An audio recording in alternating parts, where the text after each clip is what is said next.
Andrew Jackson approached the front doors of the City Hotel in Nashville, Tennessee, armed for an old-fashioned frontier gunfight. Old Hickory had a score to settle with the Benton brothers, Jesse and Thomas Hart, the latter of whom Jackson had promised to horsewhip on sight. Earlier, on his way to the post office, Jackson and his brawny ally John Coffey had passed the Bentons on the walk in front of the hotel. Presently, he found Thomas standing in the doorway. "Now defend yourself, you damned rascal!" Jackson cried, brandishing the advertised riding whip. Whether Jackson or Benton reached for a gun first would later be disputed by their respective supporters. Whatever the case, Old Hickory proved the quicker draw. Benton retreated, staring down the muzzle of Jackson's pistol. Gunshots rang out, fired not by Jackson, but from the side by Jesse Benton.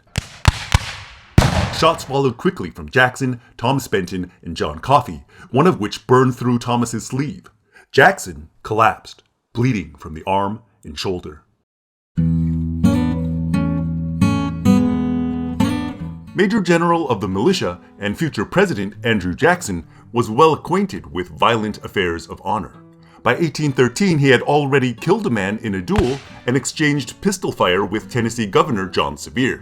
Notably among Jackson's many enemies was one General James Wilkinson, who had testified for the prosecution during Aaron Burr's trial for treason, while Jackson himself had testified in Burr's defense.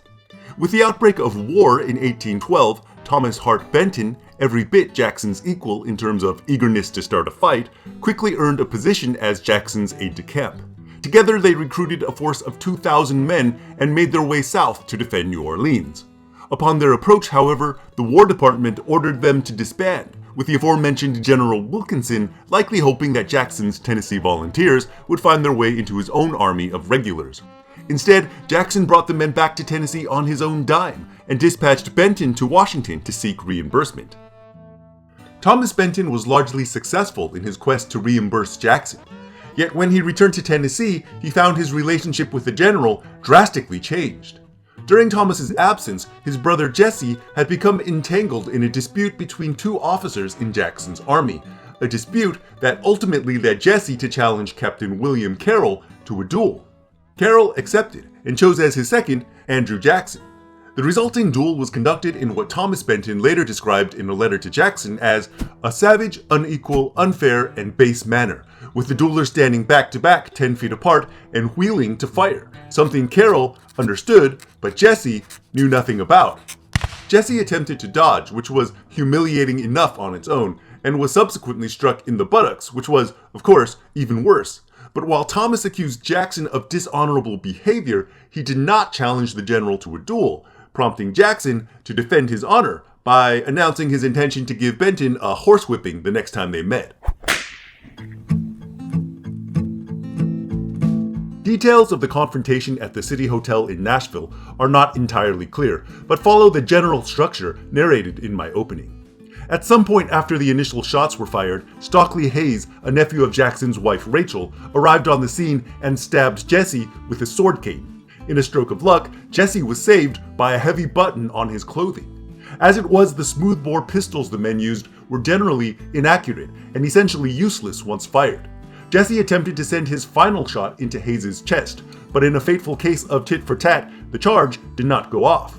Meanwhile, John Coffey and another of Rachel's relatives, Alexander Donelson, drew daggers and attacked Thomas Benton, who fell down a flight of stairs and thus escaped severe injury. Jackson, on the other hand, was in bad shape, and at length his friends disengaged to carry him back to the Nashville Inn, where his bleeding ruined 2 mattresses.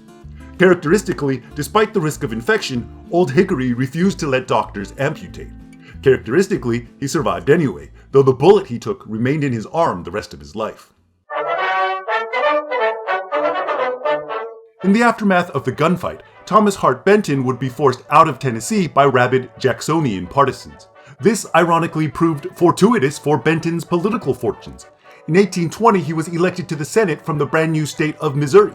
Thus, his next meeting with Andrew Jackson came on the Senate floor in 1823, 10 years after the brawl in Nashville. As similar as the two men were in temperament, they were also alike in political ideology. Jackson and his protege Martin Van Buren would shortly establish the Democratic Party, which Benton would join and whose politics he would advance for the rest of his life. In 1837, following Jackson's tenure in the White House, Benton even led the charge to expunge from the Senate record a censure Jackson had received for his role in removing federal funds from the Second Bank of the United States. In the end, Benton's loyalty to party was so strong that when his own son-in-law, John C. Fremont, won the first Republican nomination for president, Benton voted for the Democratic candidate, James Buchanan. Has there ever been a more unlikely alliance in American politics than the one between Jackson and Benton? Let me know in the comments below. And if you're interested in learning more about the events leading up to Aaron Burr's trial for treason, check out this video. I hope you enjoyed this episode. If you did, do me a favor, like, subscribe, and hit that notification bell. Until next time, this is Bigfoot saying so long and save me a seat at your next campfire.